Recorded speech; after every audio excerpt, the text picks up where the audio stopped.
வணக்கம் ஃப்ரெண்ட்ஸ். இந்த வீடியோவில் நாம் என்ன பார்க்க போகிறோம்னா, பாலிட்டியில் வந்து தேர்தல், நீதித்துறையை பற்றியும், சட்டத்தின் ஆட்சியை பற்றியும், பொது வாழ்வில் ஊழலை பற்றியும் பார்க்கலாம். இதில் முக்கியமாக வந்து தேர்தல் மற்றும் நீதித்துறையை பற்றி டீட்டெயில்ஸ் பார்க்கலாம். ஊழல் தடுப்பு நடவடிக்கைகள் வந்து அடுத்த வீடியோவில் கண்டினியூவாக பார்க்கலாம். ஓகேவா? வாங்க வீடியோக்குள்ளே போகலாம். தேர்தல் அப்படிங்கிறதுல வந்து இந்திய அரசியலமைப்புல வந்து எந்தெந்த ஆர்டிகல்ஸ் வந்து தேர்தலை பத்தி குறிப்பிடுது அப்படின்னு பார்த்தோம்னா, ஆர்டிகல்ஸ் 54, ஆர்டிகல்ஸ் 66, 325, 326.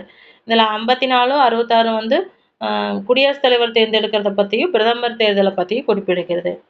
தேர்தல் ஆணையம் அப்படிங்கிறது வந்து எலெக்ஷன் கமிஷன் ஆஃப் இந்தியா 1950 ஜனவரி 25ல நிறுவப்பட்டது. இந்தியாவோட எலெக்ஷன் எப்போ அப்படின்னு பார்த்தோம்னா 1952ல தான் இந்தியாவில் எலெக்ஷன் வந்து நடந்திருக்கும். ஏன்னா எலெக்ஷன் தேர்தல் ஆணையமே நிறுவப்பட்டது 1950ல.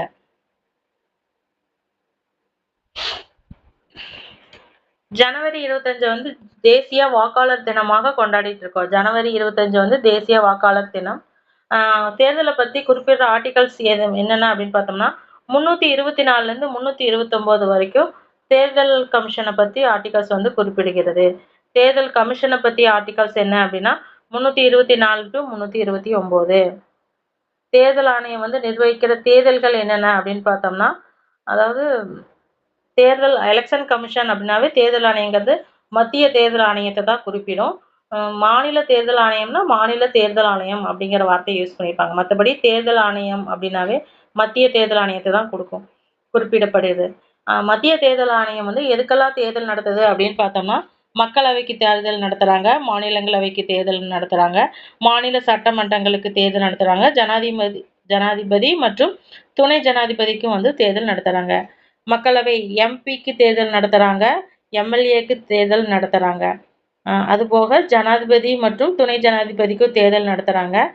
மாநிலங்களவை உறுப்பினர்கள் வந்து மறைமுகமாக தேர்ந்தெடுக்கப்பட்டாலும் எலெக்ஷன் கமிஷனோட கண்காணிப்பு கீழே தான் வந்து அந்த தேர்தல்கள் எல்லாமே நடத்தப்படும்.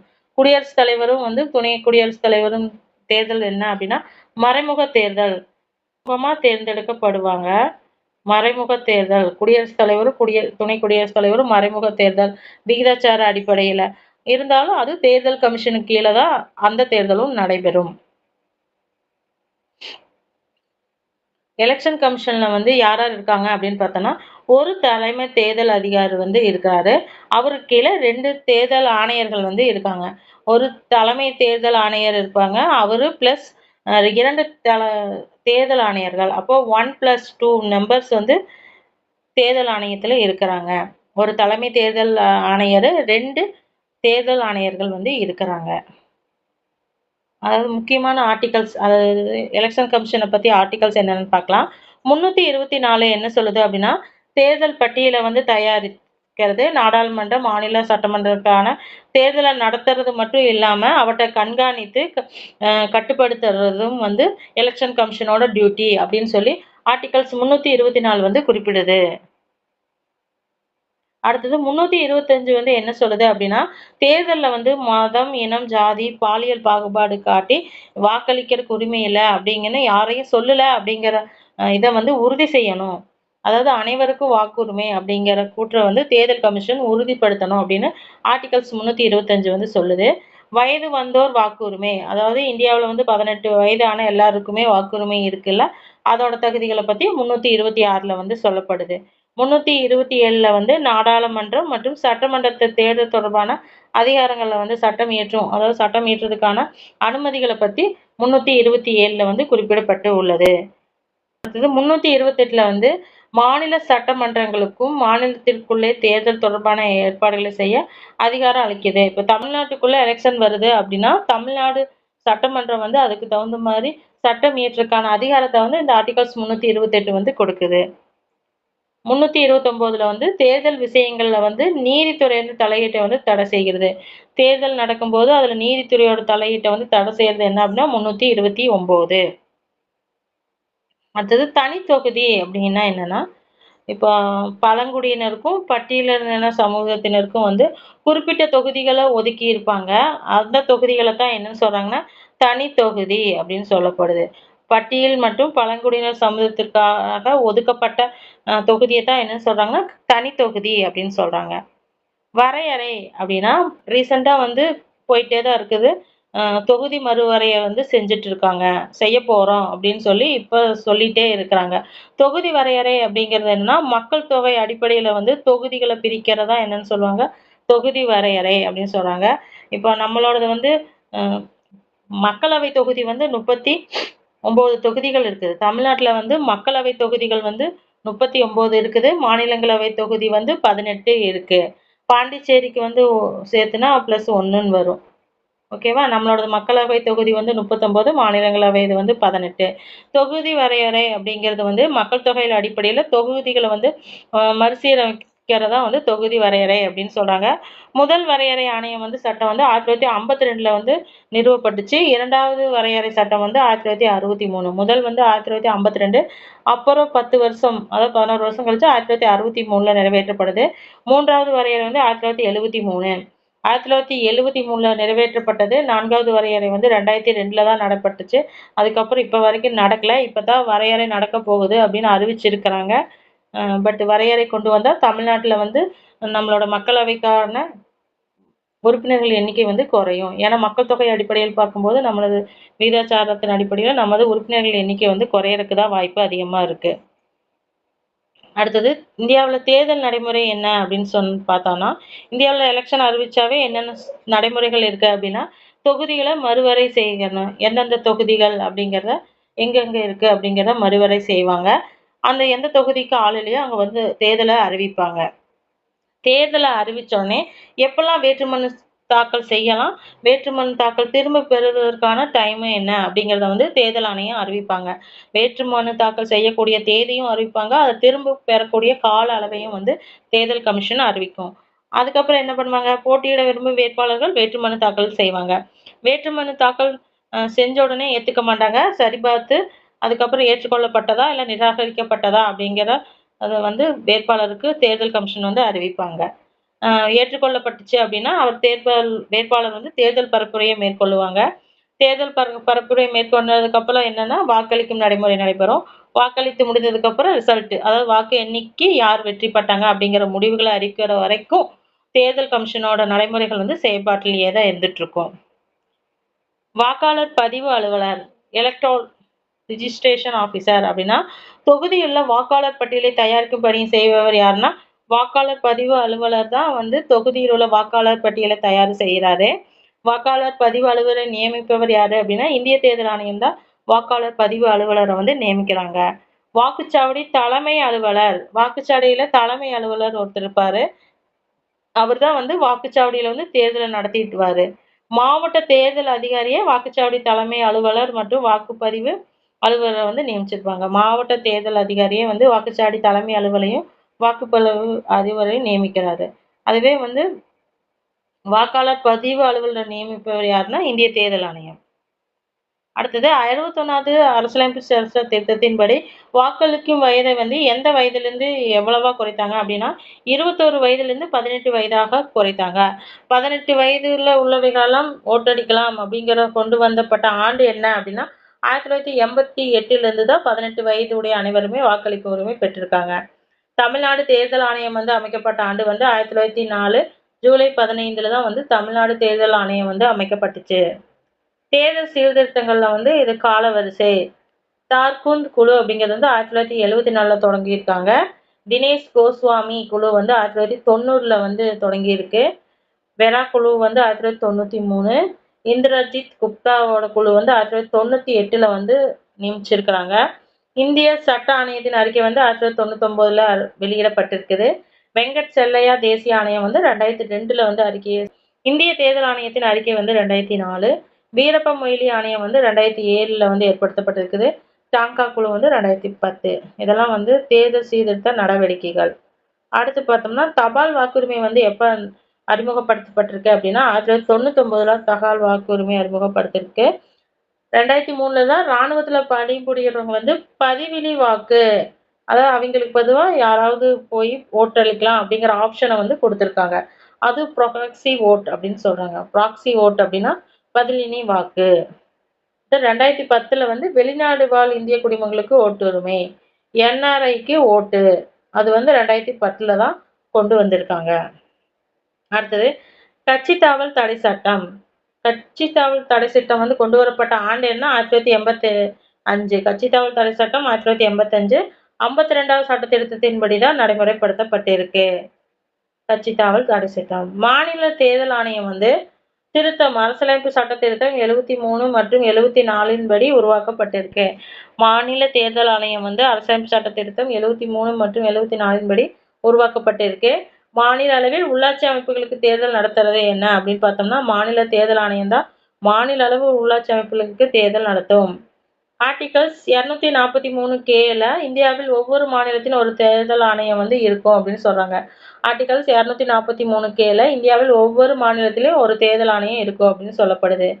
அதாவது இந்திய அரசியலமைப்பு பகுதி 15 உறுப்பு 324 to 329 வந்து தேர்தலை பத்தி குறிப்பிடப்படுகிறது. மக்களவைக்கும் மாநில சட்டப்பேரவைகளுக்கும் வயது வந்தோர் வாக்குரிமை அடிப்படையில் தேர்தல் நடத்தப்பட வேண்டும் என இந்திய அரசியலமைப்பு 326 வந்து குறிப்பிடுகிறது. அடுத்து இந்தியாவில் நடக்கும் தேர்தல் பற்றிய அம்சங்கள் என்ன அப்படின்னா தேர்தல் கொள்கையின் அடிப்படைகள் என்னென்ன அப்படின்னா தொகுதி ஒரு வாக்காளர் பட்டியலில் இருக்கும் ஒரு தொகுதிக்கு மேல் யாரும் வாக்காளரா அதாவது ஒரு வாக்காளர்னா ஒரே தொகுதியில் தான் அவர் பேர் இருக்கும். ஒன்றுக்கு மேற்பட்ட தொகுதிகளில் அவர் பேர் வந்து இருக்காது. ஒரே ஒரு தொகுதியில் தான் வாக்காளரோட பெயர் இடம் பெற்றிருக்கும். ஒன்றுக்கு மேற்பட்ட தொகுதிகளில் அவர் பெயர் இடம் பெற்றிருக்காது. தேர்தல் என்பது வயது வந்தோர் வாக்குரிமையில் அடிப்படையில் தான் இந்தியாவில் நடத்தப்படுகிறது. 18 வயது நிரம்பிய அனைவருமே என்ன பண்ணலாம்? வாக்களிக்கலாம். பட்டியல் இனத்தவர் பழங்குடியினர் ஆகியோருக்கு இட ஒதுக்கீட்டினை மக்களவை மற்றும் சட்டப்பேரவை அரசு ஏற்படுத்த வேண்டும். வகுப்பு வாரி தனி அல்லது சிறப்பு பிரதிநிதித்துவத்திற்கான அம்சங்கள்லாம் வந்து கிடையாது தேர்தலில். ஓகேவா? இதே இந்தியாவில் நடக்கும் தேர்தல் பற்றிய அம்சங்கள். அடுத்தது இந்திய தேர்தல் ஆணையத்தோட அமைப்பு என்ன அப்படின்னு பார்த்தோம்னா பல உறுப்பினர்களை கொண்ட அமைப்பு அப்படின்னு சொல்லப்படுது. நியமனம் மற்றும் பதவி காலம், பதவி நீக்கம். தலைமை தேர்தல் ஆணையர் இருப்பார். 2 தேர்தல் ஆணையர்கள் இருப்பாங்க. குடியரசுத் தலைவரால் நியமிக்கப்படுகிறாங்க. 65 வயது வரைக்கும் இவங்க பணியில் இருப்பாங்க. தலைமை தேர்தல் ஆணையர் பதவியை நீக்க நடைமுறை என்ன அப்படின்னு பார்த்தோம்னா பிற தேர்தல் ஆணையர் தலைமை தேர்தல் ஆணையர்னு பரிந்துரைப்படி நீக்கிடுவாங்க. தேர்தல் அதாவது தலைமை தேர்தல் ஆணையர் வந்து பதவி நீக்க நடைமுறை வந்து நாடாளுமன்றத்தில் ஏற்றி நிறைவேற்றப்படும். ஓகே. அடுத்தது வந்து தமிழகத்தில் நடைபெற்ற சட்டமன்ற தேர்தல் விவகாரங்கள் என்னென்ன அப்படின்னு பார்த்தோம்னா தமிழ்நாட்டில் 1952 இப்போ 2021 வரைக்கும் 16 சட்டமன்றங்கள் வந்து நடைமுறையில் இருந்திருக்கு. இப்போ வந்து நடைமுறையில் இருக்கிற சட்டசபையோட எத்தனாவது முறை அப்படின்னா 16வது முறை. 16வது முதலமைச்சர் அப்படின்னு தான் சொல்லணும். 16வது தேர்தலில் நடைபெற்றிருக்கு. அதில் வந்து தேர்ந்தெடுக்கப்பட்டவர் தான் மு க ஸ்டாலின். இது இப்போ வரைக்கும் தேர்தல்களின் எண்ணிக்கை மொத்த தேர்தல்களின் எண்ணிக்கைன்னா 16 தேர்தல்கள் சட்டசபைக்கான தேர்தல்கள் வந்து தமிழ்நாட்டில் நடைபெற்றிருக்கு. அடுத்தது இந்திய தேர்தல் ஆணையத்தோட அதிகாரம் மற்றும் பணிகள் என்ன அப்படின்னு பார்த்தோம்னா வாக்காளர் பட்டியலை தயாரிப்பாங்க. வாக்காளர் பட்டியலை திருத்துதல் அதாவது பெயரை சேர்த்துறது நீக்கிறது அந்த மாதிரி திருத்தங்களை செய்வாங்க. தொகுதிக்கான இடங்களை வந்து ஒதுக்கீடு செய்வாங்க. எத்தனை தொகுதி எத்தனை இடங்கள் அப்படிங்கிறத ஒதுக்கீடு செய்வாங்க. தேர்தலை வந்து நடத்துவாங்க. தேர்தலை மேற்பார்வையிட்டு வழிகாட்டுவதுடன் அது தொடர்பான அனைத்து விவகாரங்களை கட்டுப்படுத்துகிறது யாருன்னா இந்திய தேர்தல் ஆணையம். அரசியல் கட்சிகளுக்கு அங்கீகாரம் அளிப்பது யாரு அப்படின்னு கேட்டா இந்திய தேர்தல் ஆணையம். கட்சிகளுக்கு சின்னங்களை ஒதுக்கீடு செய்வது எது அப்படின்னாலும் தேர்தல் ஆணையம்.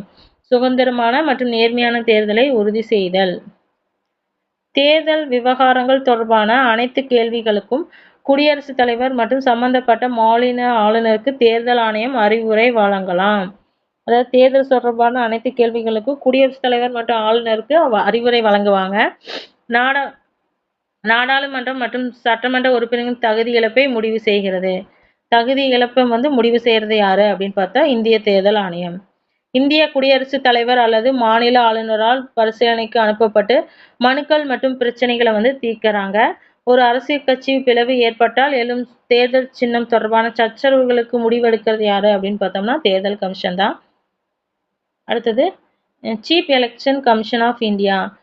இந்தியாவில் இருந்துட்டு வந்து தலைமை தேர்தல் அதிகாரிகள் யாராரு அப்படின்னு பார்த்தோம்னா முதல் தலைமை தேர்தல் அதிகாரி வந்து சுகுமார் சென். முதல் தலைமை தேர்தல் அதிகாரி வந்து சுகுமார் சென் வந்து 1950லேருந்து 58 வரைக்கும் இருந்திருக்காரு. அடுத்தது கே சுந்தரம் அப்படிங்கிறவர் இருந்திருக்காரு. ஜென் வர்மா, நாகேந்திரா சிங், சுவாமிநாதன், 6வது தேர்தல் அதிகாரி வந்து சாக்தார். அடுத்தது திரிவேடி, பெரிசாஸ்திரி. இது வந்து முக்கியமான, இது குரூப் 1ல இப்போ ரிஃப்ளெக்ட் ஆயிருக்குது. முதல் பெண் தலைமை தேர்தல் அதிகாரி யாரு அப்படின்னா ரமாதேவி. அவங்க தான் வந்து முதல் பெண் தலைமை தேர்தல் அதிகாரி இந்தியாவில். 1990ல் வந்து தேர்ந்தெடுத்திருக்காங்க.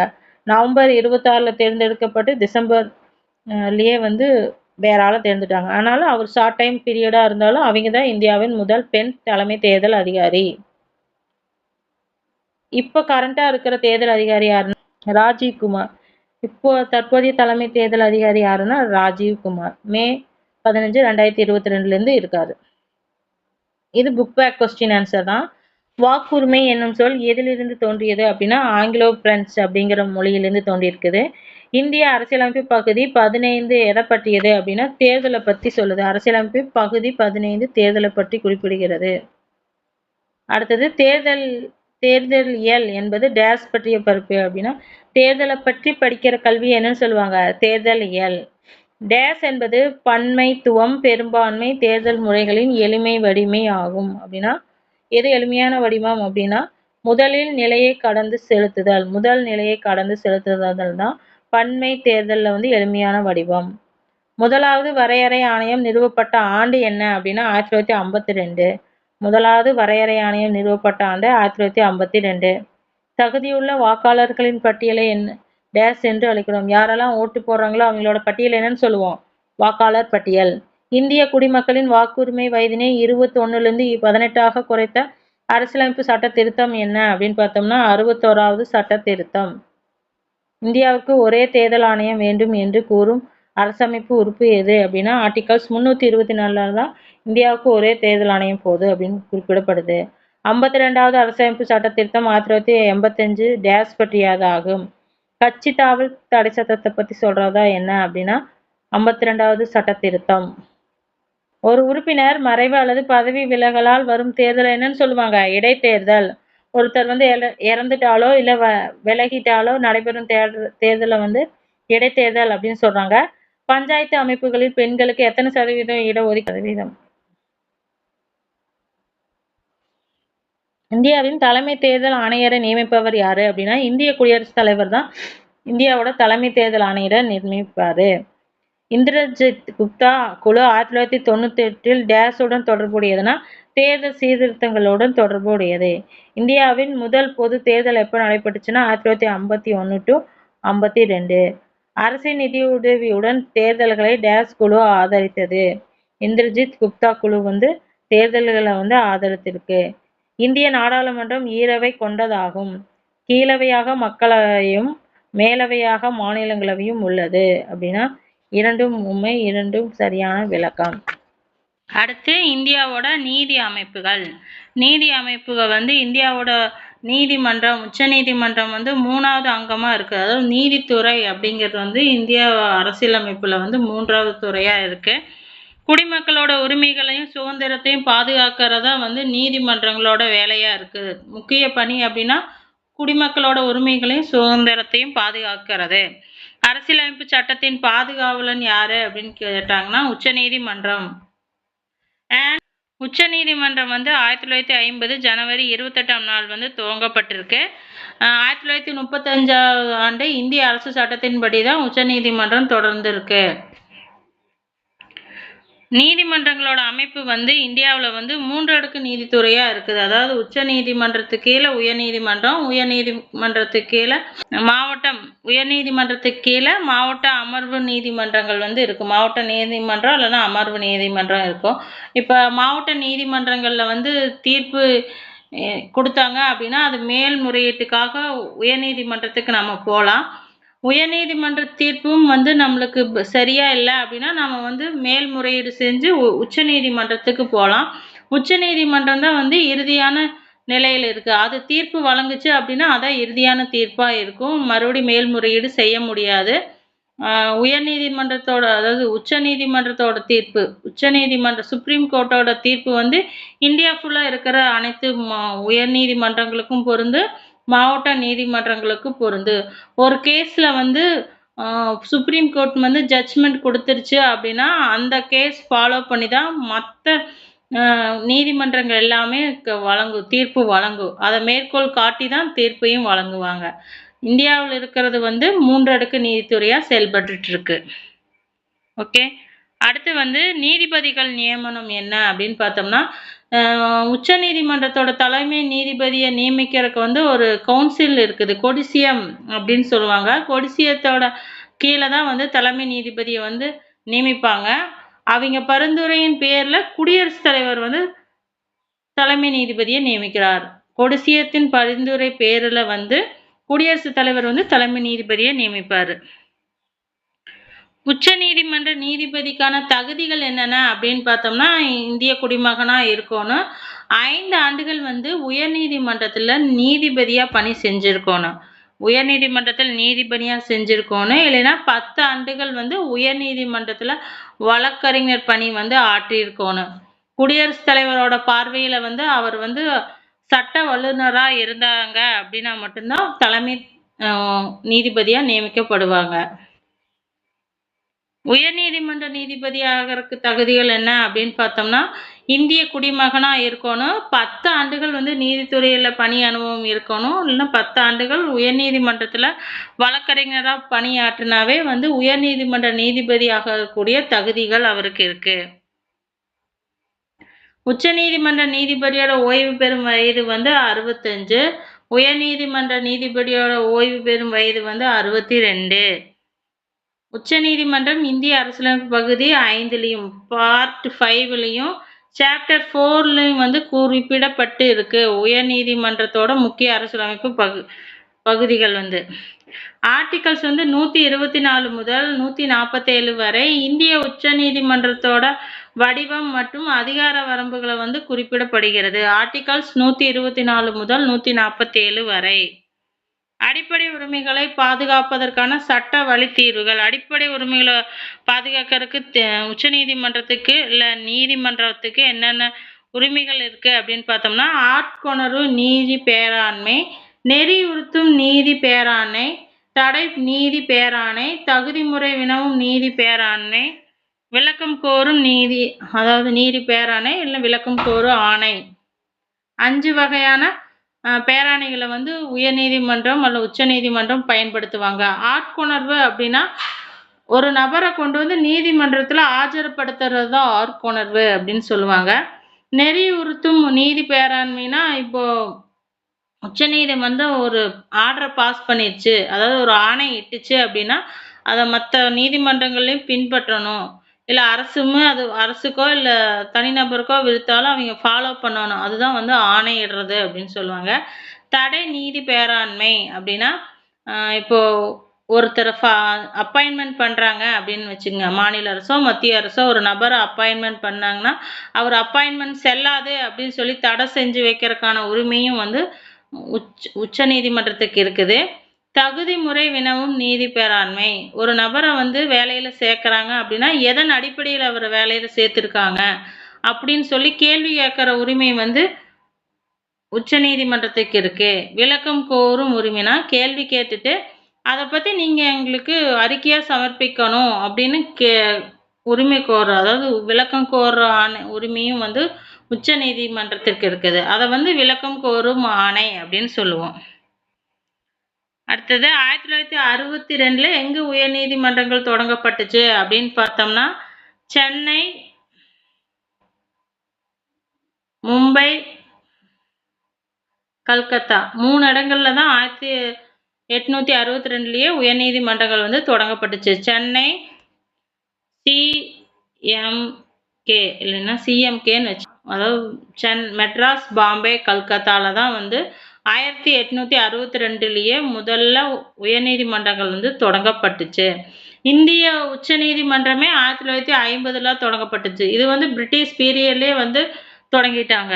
1956ஆம் ஆண்டு 7வது திருத்த சட்டத்தின்படி 1956ஆம் ஆண்டு 7வது திருத்த சட்டத்தின்படி 2 மற்றும் 2க்கு மேற்பட்ட மாநிலங்களில் யூனியன் பிரதேசங்கள்ல பொதுவான நீதிமன்றங்கள் இருக்கு அப்படின்னு சொல்லி கொண்டு வரலாம் அப்படிங்கிறத 1956லயே கொண்டு வந்துட்டாங்க உச்ச நீதிமன்றம். பொதுவான உயர் நீதிமன்றங்கள் வந்து இப்போ எதாவது இருக்கு அப்படின்னு பார்த்தோம்னா பம்பாய் உயர்நீதிமன்றம் அப்படிங்கிறது வந்து மகாராஷ்டிரா, தாதர் நகர் ஹாவேலி, கோவா, டையூ டாமன் இந்த இடங்களும் வந்து பம்பாய் உயர்நீதிமன்றத்தில் தான் போய் அவங்க வழக்கு தொடுக்க முடியும். கல்கத்தா உயர்நீதிமன்றம் எதுக்குன்னா மேற்கு வங்காளம், அந்தமான் நிக்கோபர் தீவு மக்கள் வந்து கல்கத்தா உயர்நீதிமன்றத்தை தான் அணுகணும். கவுகாத்தி உயர்நீதிமன்றத்தை வந்து 4 மாநிலங்கள் அஸ்ஸாம், நாகாலாந்து, மிசோம், அருணாச்சல பிரதேசம், வடகிழக்கு மாநிலங்கள் எல்லாமே கவுகாத்தி உயர்நீதிமன்றங்கள்ல அணுகணும். இந்த உயர்நீதிமன்றம் ஏற்படுத்தப்பட்ட வந்து 1948. பம்பாய் உயர்நீதிமன்றம் 1862, கல்கத்தா உயர்நீதிமன்றம் 1862. அடுத்தது கேரளா உயர்நீதிமன்றத்துல வந்து கேரளாவும் லட்சத்தீவுகளும் அணுகணும். கேரளா உயர்நீதிமன்றத்துல கேரளாவும் லட்சத்தீவும் அணுகணும்.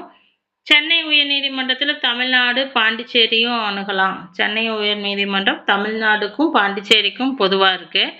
சண்டிகர் உயர்நீதிமன்றம் வந்து பஞ்சாப், ஹரியானா, சண்டிகர் இந்த 3 மாநிலங்களுக்கு சண்டிகர் உயர்நீதிமன்றம் பொதுவா இருக்கு. ஒரு பொதுவான நீதிமன்றம். உச்ச நீதிமன்றத்திற்கான அதிகாரங்களும் பணிகளும் என்ன அப்படின்னு பார்த்தோம்னா தனக்கே உரிய நீதி வரையறை, தனக்குன்னு ஒரு நீதி வரையை கொண்டிருப்பாங்க. அதாவது உச்ச நீதிமன்றத்துக்கு நேரடியா வரும் வழக்குகளுக்கு வந்து தனக்கே உரிய நீதி வரையறை உட்பட்டவை ஆகும் அப்படின்னு சொல்றாங்க. அதாவது இந்திய அரசுக்கு மாநிலக்கிடையே பிரச்சனை இல்லைன்னா மாநிலங்களுக்கிடையேவான பிரச்சனை அது தொடர்பான தீர்ப்புகளை வந்து உச்ச நீதிமன்றம் தான் தீர்த்து வைக்கும். இப்போ ஆளுநருக்கும் முதலமைச்சருக்கு இடையே பிரச்சனை இருக்குது. அவங்களோட பிரச்சனை எங்க போகும்னா உச்ச நீதிமன்றத்துல தான் தீர்த்து வைக்க முடியும். அது வந்து தனக்கே உரிய வரையறை கீழே தான் வரும். ஏன்னா அது உச்ச நீதிமன்றம் தான் நடத்தணும். அடுத்தது வந்து மேல்முறையீட்டு நீதி வரையறை. மேல்முறையீட்டு நீதினா மாநிலத்துல வந்து உயர் நீதிமன்றங்கள், உரிமையல், குற்றவியல் நீதிமன்றங்கள்ல தீர்ப்பு வழங்கப்பட்டுச்சு அப்படின்னா அந்த தீர்ப்புகளுக்கு மேல்முறையீடு செஞ்சாங்க அப்படின்னா உச்ச நீதிமன்றம் தான் இறுதி தீர்ப்பை வழங்கும். அதான் மேல்முறையீட்டு நீதி வரை அப்படிங்கன்னா. ஆலோசனை நீதி வரையறை அப்படின்னா பொது முக்கியத்துவம் வாய்ந்த சட்டங்கள், அதுவும் உண்மையான மீதான உச்ச நீதிமன்ற கருத்தினை பெற அரசியலமைப்பு வந்து குடியரசுத் தலைவருக்கு அதிகாரம் வழங்கியிருக்கு. சில முக்கியத்துவம் வாய்ந்த சட்டங்கள்ல வந்து குடியரசுத் தலைவருக்கு ஆலோசனை தேவை அப்படின்னா அவர் வந்து உச்ச நீதிமன்றத்தை அணுகலாம். அதுக்கு ஆலோசனை தர்ற அதிகாரம் வந்து உச்ச நீதிமன்றத்திற்கு தான் இருக்குது. உச்ச நீதிமன்றம் பிறப்பிக்க ஆணை வந்து இந்தியாவில் இருக்கிற அனைத்து பகுதிகளுக்குமே கட்டுப்படுத்தும். குடியரசுத் தலைவர் ஒப்புதல் பெற்று நீதிமன்றங்கள் பொதுவான செயல்முறைகளில் வழிமுறைகளை ஒழுங்குபடுத்தும் விதிகளை உருவாக்க உச்ச நீதிமன்றத்திற்கு வந்து அதிகாரம் வழங்கப்பட்டுள்ளது. குடியரசுத் தலைவர்கிட்ட ஒப்புதல் பெற்று தான் உருவாக்க முடியும். நீதி புனராய்வு அப்படின்னா ஒரு சட்டத்தினை வந்து அரசியலமைப்பு சட்டத்திற்கு முரணானது. இப்போ சென்ட்ரல் கவர்மெண்ட் வந்து ஒரு சட்டம் ஏற்றுறாங்க அப்படின்னா அதை ஸ்டாப் பண்ணி வைங்க, இது அரசியலமைப்பு சட்டத்திற்கு எதிரானது அப்படின்னு சொல்லக்கூடிய அதிகாரம் எதுக்கு இருக்குதுன்னா உச்ச நீதிமன்றத்துக்கு தான் இருக்குது. அதை என்னன்னு சொல்லுவாங்கன்னா நீதி புனராய்வு அப்படின்னு சொல்லப்படுது. நடுவண் அரசு மற்றும் மாநிலங்களுக்கிடையேயான பிரச்சனைகள், அரசியலமைப்பு சட்டத்தில் ஏற்படும் சந்தேக கருத்து வேறுபாடுகளை விளக்கி தெளிவுபடுத்துறது, அடிப்படை உரிமைகளை பாதுகாக்கிறது, மாநில சட்டமன்றங்கள் ஏற்றும் சட்ட அரசியலமைப்பு சட்டத்திற்கு முரண்பானது என அறிவிக்கும் அதிகாரங்களும் உச்ச நீதிமன்றத்திற்கு தான் இருக்கு. அடுத்தது வந்து கொஸ்டின் ஆன்சர் தான். உச்ச நீதிமன்றத்தின் தலைமை நீதிபதி மற்றும் மற்ற நீதிபதிகள் நியமிப்பவர் யாருன்னா குடியரசுத் தலைவர் தான் நியமிப்பார். உச்ச நீதிமன்றத்தோட தலைமை நீதிபதிகளை நியமிப்பவர் குடியரசுத் தலைவர்.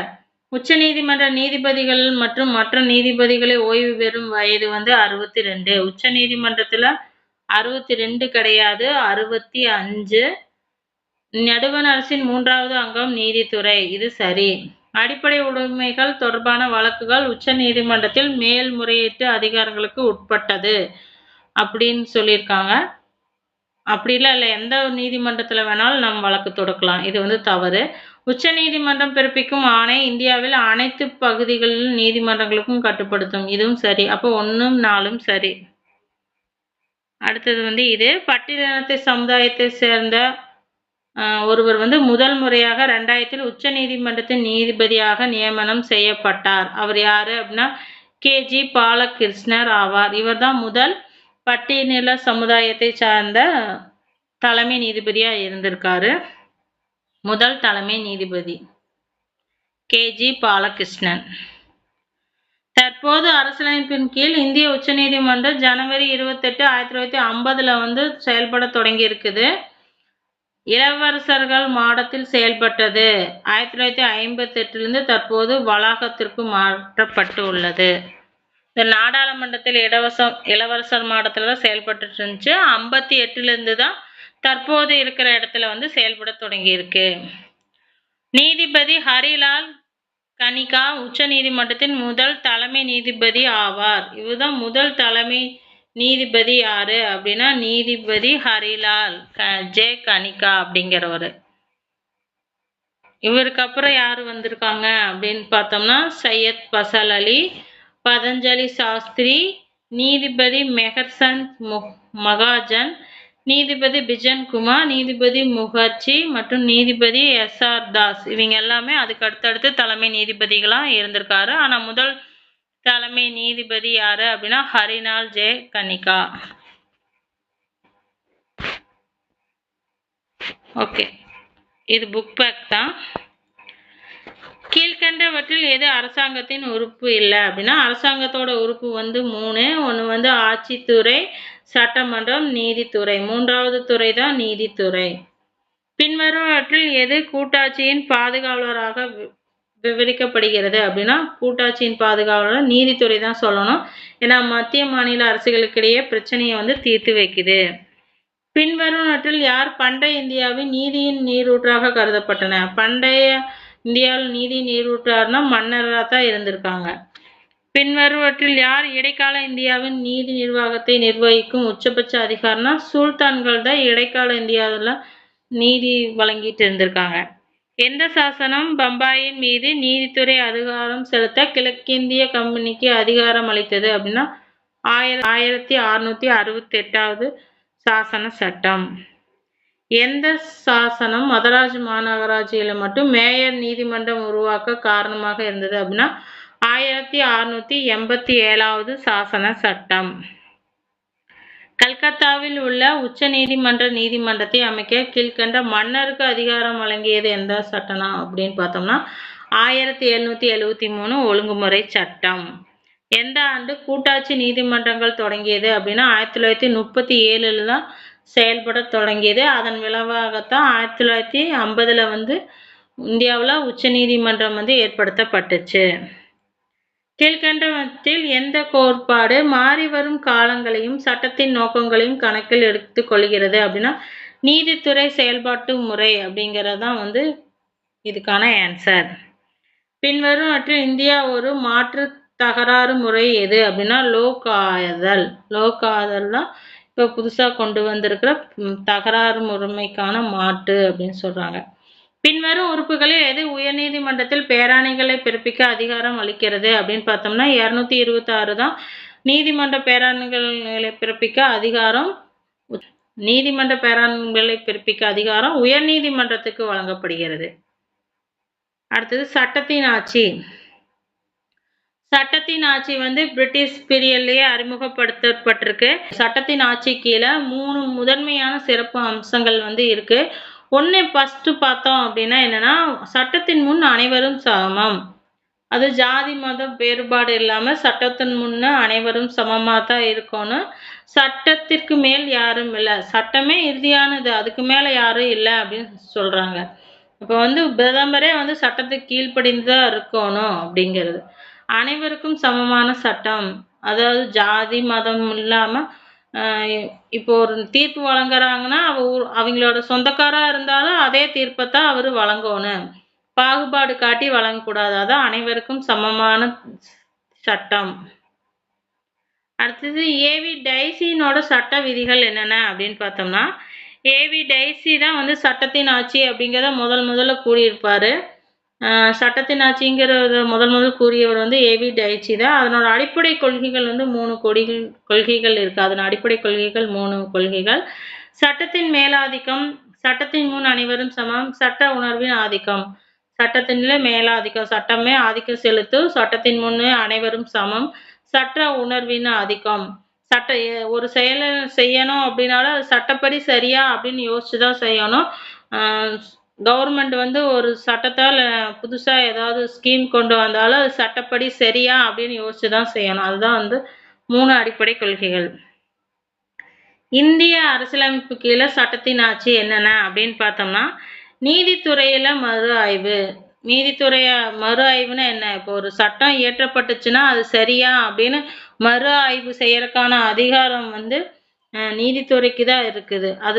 அது எந்தெந்த ஆர்டிகல்ஸ் யூஸ் பண்ணிக்குன்னா, ஆர்டிகல்ஸ் 13, 32, 136, 142, 226 இந்த ஆர்டிகல்ஸ் எல்லாம் நீதித்துறைக்கு இந்த அதிகாரம் மறு ஆய்வுக்கான அதிகாரங்களை வழங்குகிறது. முகவுரை. முகவுரையில என்னது? நம்மளது இறைதர்ம, அதாவது இறையாண்மை, சமதர்ம, சமத்துவ மிக்க குடியரசு அப்படின்னு சொல்றால, அதனால முகவுரையிலேயே சமத்துவம் அப்படிங்கிற வார்த்தை இடம்பெற்றிருக்கு. பிரிவு 21 கீழே சட்ட நடைமுறையை தவிர தனிப்பட்ட சுதந்திரத்தை குறைக்க முடியாது. சட்டப்படிதான் ஒருத்தர் நடக்கணும்னா அதுபடி நடந்தா போதும், மற்றபடி தனிப்பட்ட அவருக்குன்னு இருக்கிற சுதந்திரத்தை வந்து குறைக்க முடியாது அப்படின்னு ஆர்டிகல்ஸ் 21 சொல்லுது. ஆர்டிகல்ஸ் 14 தான் சட்டத்தின் முன் அனைவரும் சமம் அப்படின்னு சொல்றது எதுனா ஆர்டிகல்ஸ் 14. அடுத்து பொது வாழ்வில் ஊழல்.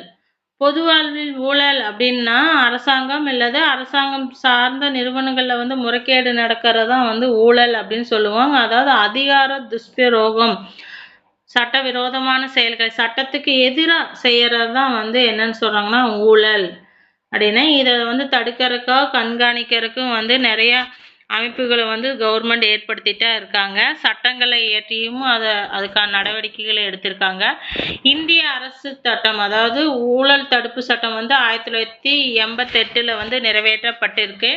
அது போக லோக்பால், லோக் ஆயுக்தா அது எல்லாமே நிறைவேற்றப்பட்டிருக்கு. அதில் பார்ட் 2வது வீடியோ அடுத்த பார்ட் வீடியோவில் பார்க்கலாம். இதெல்லாம் கொண்டு வரப்பட்ட முக்கியமான சட்ட திருத்தங்கள். அது கண்காணிக்கிறதுக்கு வந்து இந்திய அளவில் அமைப்புகளும் இருக்குது. அதாவது மத்திய லஞ்ச ஒழிப்புத்துறை, மத்திய புலனாய்வுத்துறை, வருமான வரி புலனாய்வுத்துறை 3 அமைப்புகள் வந்து இந்த கண்காணிப்பு அமைப்புகளா இருக்குது. மத்திய லஞ்ச ஒழிப்புத்துறை, மத்திய புலனாய்வுத்துறை, வருமான வரித்துறை இதெல்லாமே வந்து ஊழலை கண்காணிக்கிறதுக்காக ஏற்படுத்தப்பட்ட அமைப்புகள். விசாரிக்கவும். விசில் ப்ளோவர் பாதுகாப்பு. ஊழல் வெளிப்படுத்தும் நபர்களுக்கு இப்போ ஒரு பக்கம் ஊழல் நடந்திருக்குதுன்னு சொல்லி வெளிப்படுத்துறாங்களா, அவங்களுக்கு வந்து பாதுகாப்பு அளிக்கிறதுக்குன்னு சட்டங்கள் உள்ளன. வெளிப்படைத்தன்மை மற்றும் பொறுப்பு கூறல். அதாவது வெளிப்படையா நடந்துட்டா தான் எந்த பிரச்சனையும் இருக்காது. சமூகத்துல வந்து ஊழலை பத்தி மக்களிடம் விழிப்புணர்வு இருந்துச்சு அப்படின்னா இந்த இவ்வளவு பெரிய ஊழல் நடக்கிறதுக்கு வாய்ப்பு இல்லை. ஊழல்களின் வகைகள் என்ன அப்படின்னு பார்த்தோம்னா, லஞ்சம் வாங்குவது அல்லது கொடுப்பது. சில பேர் வந்து லஞ்சம் வாங்கினாலும் ஊழல் தான், நம்மளுக்கு காரியாகவும் லஞ்சம் கொடுக்கறதும் ஊழல் தான். அதிகார துஷ்பிரயோகம்னா அவரோட பதவியை வந்து அவரோட சுயநலத்திற்காக பயன்படுத்துறதா அதிகார துஷ்பிரயோகம் அப்படின்னு சொல்றாங்க. நிதி மோசடிகள் வந்து பணத்தை வந்து ஏமாத்துறது. ஊழலோட தாக்கம் என்ன அப்படின்னு பார்த்தோம்னா, அரசியல்ல வந்து நிலைப்புத்தன்மை இல்லாம போயிடும், பொருளாதார வளர்ச்சியும் குறையும். இப்போ சரியான கணக்கு காட்டாத போது பொருளாதார வளர்ச்சியும் ஏற்படும், சமூகத்துல ஏற்றத்தாழ்வு வரும். ஒரு சில மக்கள் மட்டுமே உயர்ந்துட்டே இருப்பாங்க, மற்ற மக்கள் வந்து கீழ்நிலையிலே இருந்துட்டு இருப்பாங்க. ஊழலை எதிர்த்து போராடுறதுக்கான நடவடிக்கை வந்து ஊழல் தடுப்பு சட்டம். ஊழல் தடுப்பு சட்டம் வந்து 1988 ஏற்படுத்தப்பட்டுச்சு. அதாவது லஞ்சம் கொடுப்பதை தெளிவாக குற்றமாக்கிறது. வணிக நிறுவனங்கள் மூத்த நிர்வாகத்தை பொறுத்தவரை ஒரு மோசமான பொறுப்பை உருவாக்குவதன் மூலம் பெரிய அளவிலான ஊழலை தடுக்க உதவுகிறது. தகவல் வீடியோவில் வந்து இந்த அமைப்பு ஊழல் தடுப்பு அமைப்புகள் ப்ளஸ் ஆர்டிஐ பற்றியும் மனித உரிமைகள் அந்த டீட்டெயில்ஸ் எல்லாமே சேர்ந்து ஒரே வீடியோவில் பார்த்துடலாம். ஓகேவா? இந்த வீடியோ வந்து இவ்வளோதான் முடிஞ்சிச்சு. இதில் ஏதாவது மிஸ் ஆகிருந்துச்சு அப்படின்னா அடுத்தது ரிவிஷன் பண்ணும்போது எல்லாத்தையும் ரிவிஷன் பண்ணும்போது முக்கியமான பாயிண்ட்ஸ் எல்லாம் பார்த்து ரிவிஷன் பண்ணலாம் அந்த வீடியோவில். ஓகேவா ஃப்ரெண்ட்ஸ்? ஓகே, பாய்.